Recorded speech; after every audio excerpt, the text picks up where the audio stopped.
ये आकाशवाणी है। अब आप देवेंद्र त्रिपाठी से समाचार सुनिए। प्रधानमंत्री नरेंद्र मोदी ने कहा है कि कोविड-19 महामारी के कारण पूर्णबंदी के सकारात्मक परिणाम मिले हैं। श्री मोदी ने कहा कि पिछले 1.5 महीने में देश के हजारों लोगों का जीवन बचाने में सफलता मिली है।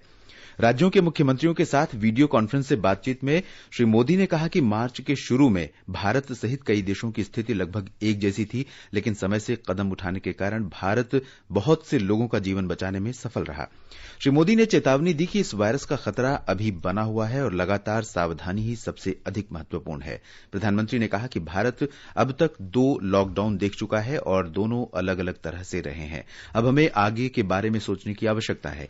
उन्होंने कहा कि विशेषज्ञों के अनुसार कोरोना वायरस का प्रभाव आने वाले कुछ महीनों तक नजर आएगा। 2 गज दूरी के मंत्र को दोहराते हुए श्री मोदी ने कहा कि मास्क और चेहरा ढकना आने वाले दिनों में लोगों के जीवन का हिस्सा बन जाएंगे।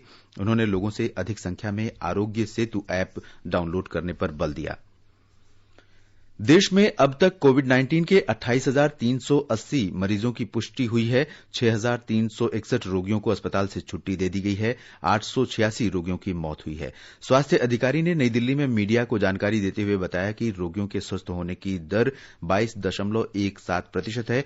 उन्होंने कहा कि देश के 16 जिलों से पिछले 28 दिनों में किसी भी संक्रमण की खबर नहीं है। अधिकारी ने बताया कि महाराष्ट्र में गोंदिया, कर्नाटक में देवानगिरी और बिहार में लखीसराय जिले इस सूची में शामिल हो गए हैं। उन्होंने कहा कि 25 राज्यों और केंद्र शासित प्रदेशों के 85 जिलों में पिछले 14 दिनों से किसी में कोविड-19 संक्रमण का समाचार नहीं मिला है। टोटल ऐसे 85 डिस्ट्रिक्ट हैं 25 स्टेट्स और यूनियन टेरिटरीज में, जहां पर कि पिछले 14 दिनों से कोई केस रिपोर्ट नहीं हुआ है। यह हम लोगों को जानना होगा, फॉलो अप करना पड़ेगा कि हम अपनी विजिल को कॉन्स्टेंटली उसी मोमेंटम से बनाए रखें ताकि इन डिस्ट्रिक्ट की संख्या बढ़े और इन डिस्ट्रिक्ट में कोई नया केस ना आए।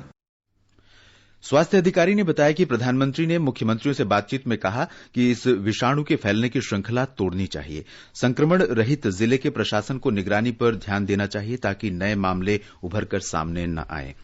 स्वास्थ्य अधिकारी ने बताया कि गलत धारणाओं और आशंकाओं के कारण कई बार मरीज रोग छिपाने और समय से उपचार कराने से बचने की कोशिश करते हैं।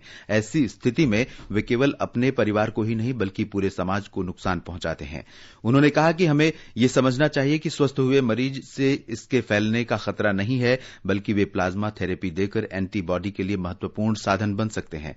उन्होंने यह भी कहा कि स्वास्थ्यकर्मी, सफाई कर्मचारी अथवा पुलिस को निशाना नहीं बनाया जाना चाहिए क्योंकि वे लोगों की मदद कर रहे हैं। त्वरित जांच किट के मुद्दे पर स्वास्थ्य मंत्रालय के अधिकारी ने स्पष्ट किया कि भारतीय आयुर्विज्ञान अनुसंधान परिषद ICMR ने त्वरित जांच किट की खरीद के लिए निविदाओं को अंतिम रूप देने की प्रक्रिया का पालन किया है। उन्होंने कहा कि जब इससे संबंधित शिकायतें मिली थीं, तब ICMR ने त्वरित कार्रवाई करते हुए खरीद के आदेश रद्द कर दिए और विक्रेताओं को कोई भुगतान नहीं किया गया। Let me assure you कि there is no dearth in terms of planning and organization of testing kits across the country. Second issue जो आपने बताया है कि देखिए टेंडर का एक बड़ा डिफाइंड प्रोसेस होता है। उस प्रोसेस में जो भी ऑर्गेनाइजेशंस होते हैं वो अपने इंटरनेशनल या नेशनल सर्टिफिकेशंस प्रोड्यूस करते हैं। उसके बेसिस पर, टेक्निकल इवैल्यूएशन के बेसिस पर हमने कोई टेंडर फाइनल किया। उस टेंडर को फाइनल करने के बाद किसी भी कारण से अगर उस ऑर्गेनाइजेशन से जो प्रोडक्ट फॉल्टी आएगा तो obviously as you are aware, तो as per the tender conditions उसके अंतर्गत उस पर हम कार्य करते हैं, उसका पेमेंट नहीं होता है। उस तरह की लर्निंग्स को इनकॉर्पोरेट करते हुए हम हमेशा इंश्योर करते हैं कि कोई भी किसी भी समय इस टाइप की प्रॉब्लम हमारे को फेस ना करनी पड़े। गृह मंत्रालय के अधिकारी ने बताया कि 26 अप्रैल तक 80% से अधिक गेहूं की कटाई हो चुकी है और देश की 80% मंडियों में खरीद का कार्य शुरू हो गया है। उन्होंने कहा कि 60% खाद्य प्रसंस्करण इकाइयों में काम शुरू हो गया है। मनरेगा और निर्माण कार्य पूरे देश में चल रहे हैं, जिससे इस अवधि में कृषि और प्रवासी मजदूरों को रोजगार मिल रहा है। उन्होंने कहा कि मनरेगा के अंतर्गत 2 करोड़ से अधिक लोगों को रोजगार मिल चुका है। मनरेगा के तहत भी कार्यों ने गति पाई है। वाटर कंजर्वेशन और इरिगेशन जैसे लार्ज कम्युनिटी असेट्स पर भी मनरेगा के तहत काम शुरू हो गया है और 2 करोड़ से ज्यादा श्रमिकों को रोजगार प्राप्त हुआ है। सर्वे के अनुसार लगभग 60% फूड प्रोसेसिंग यूनिट्स ऑपरेशनल हो गई हैं।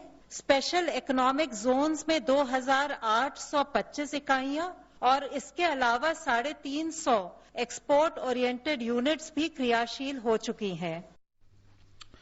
महाराष्ट्र में कल कोविड-19 के 522 नए मामले सामने आए। राज्य में इस तरह अब तक 8,590 कोरोना पॉजिटिव मरीज मिल चुके हैं। स्वास्थ्य विभाग के एक अधिकारी के मुताबिक 27 और लोगों की मृत्यु के बाद राज्य में कुल मरने वालों की संख्या 369 हो चुकी है। तमिलनाडु में कोविड-19 से संक्रमित 81 मरीजों को उपचार के बाद घर जाने दिया गया है। हालांकि 52 नए मामलों की पुष्टि हुई है। राज्य में मरने वालों की संख्या 24 है। पिछले 24 घंटे के दौरान किसी मौत की पुष्टि नहीं हुई है।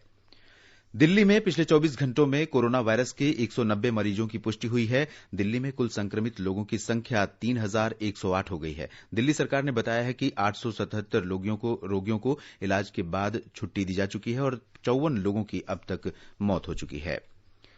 दिल्ली सरकार ने कोविड-19 की रोकथाम के लिए क्लस्टर कंटेनमेंट जोन की सूची में 99 स्थानों को शामिल किया है। राष्ट्रीय राजधानी क्षेत्र में नए कंटेनमेंट जोन में निरंकारी गली, नक्सरा गली, नाला बोरिंग गली, रावण वाली गली, जमीला मस्जिद बावली, दरगाह गुरुद्वारा गली, थाने गली, टर्मिनल गली और पिलांजी गांव की कुछ गली शामिल हैं। ऑपरेशन शील्ड के अंतर्गत दिल्ली सरकार ने नए चिन्हित स्थानों को शील्ड करने के आदेश दिए हैं। ये समाचार आकाशवाणी से प्रसारित किए जा रहे हैं। स्वास्थ्य मंत्री डॉक्टर हर्षवर्धन ने अखिल भारतीय आयुर्विज्ञान संस्थान और अन्य प्रमुख चिकित्सा संस्थानों के अधिकारियों से कहा है कि वे कोविड-19 से निपटने के लिए सक्रिय उपाय करें। उन्होंने कहा कि अधिकारी समाज में जागरूकता पैदा करें ताकि कोविड-19 के मरीजों और स्वास्थ्य कर्मियों के संबंध में किसी तरह की गलतफहमी न हो। डॉक्टर हर्षवर्धन ने कल नई दिल्ली के एम्स और अन्य राज्यों के चिकित्सा संस्थानों के निदेशकों के साथ वीडियो कॉन्फ्रेंस के माध्यम से कोरोना से निपटने की तैयारियों की समीक्षा की। प्रधानमंत्री नरेंद्र मोदी ने कोविड-19 महामारी के दौरान गुरुद्वारा बंगला साहिब के कार्यों के प्रति सम्मान व्यक्त करने के लिए दिल्ली पुलिस की प्रशंसा की। दिल्ली पुलिस ने लंगर और अन्य सेवा कार्यों के प्रति सम्मान व्यक्त करने के लिए कल गुरुद्वारा बंगला साहिब की परिक्रमा की थी। प्रधानमंत्री ने ट्वीट संदेश में कहा कि गुरुद्वारा लोगों की सेवा कर असाधारण कार्य कर रहे हैं और उनका दया भाव सराहनीय है। कोविड-19 महामारी के मौजूदा समय में लोगों के स्वास्थ्य और रोग प्रतिरोधक क्षमता बनाए रखने में खाद्य और पोषण महत्वपूर्ण भूमिका निभाते हैं। नई दिल्ली में लेडी इरविन कॉलेज में खाद्य और पोषण विभाग के निदेशक डॉक्टर अनूपा सिद्धू ने कहा कि लोगों को जंक फूड से बचना चाहिए और ताजा तथा अच्छी तरह पका हुआ भोजन लेना चाहिए। पूर्वोत्तर क्षेत्र के 8 में से 5 राज्य कोरोना मुक्त हैं। अन्य 3 राज्यों में पिछले कुछ दिन से संक्रमण का कोई मामला सामने नहीं आया है। पूर्वोत्तर क्षेत्र विकास मंत्री डॉक्टर जितेंद्र सिंह ने कल पूर्वोत्तर परिषद के वरिष्ठ अधिकारियों की समीक्षा बैठक में ये जानकारी दी। हमारे संवाददाता ने बताया है कि बैठक में शिलांग स्थित पूर्वोत्तर परिषद के वरिष्ठ अधिकारियों के साथ विभिन्न सरकारी निकायों के प्रतिनिधि भी शामिल हुए। भारतीय वायुसेना ने कोरोना वायरस महामारी के दौरान सरकार की सभी जरूरतें पूरी करने के लिए अपने प्रयास तेज कर दिए हैं। रक्षा मंत्रालय ने बताया कि वायुसेना देश भर में चिकित्सा सामग्री, राशन और चिकित्सा कर्मियों को लाने ले जाने का काम कर रही है। वायुसेना अब तक ये 600 टन चिकित्सा उपकरण और सहायक सामग्री की आपूर्ति कर चुकी है। केंद्रीय प्रत्यक्ष कर बोर्ड सीबीडीटी ने भारतीय राजस्व सेवा के 3 वरिष्ठ अधिकारियों को आरोप पत्र जारी कर उनके मौजूदा दायित्वों से मुक्त कर दिया है। फोर्स नामक कर वृद्धि रिपोर्ट की तैयारी में उनकी भूमिका और मिलीभगत को ध्यान में रखते हुए ये कार्रवाई की गई। सीबीडीटी ने कहा है कि ये वरिष्ठ अधिकारी 30 वर्ष से अधिक की सेवा के बावजूद समुचित ध्यान नहीं दे पाए और 50 युवा अधिकारियों को गुमराह किया।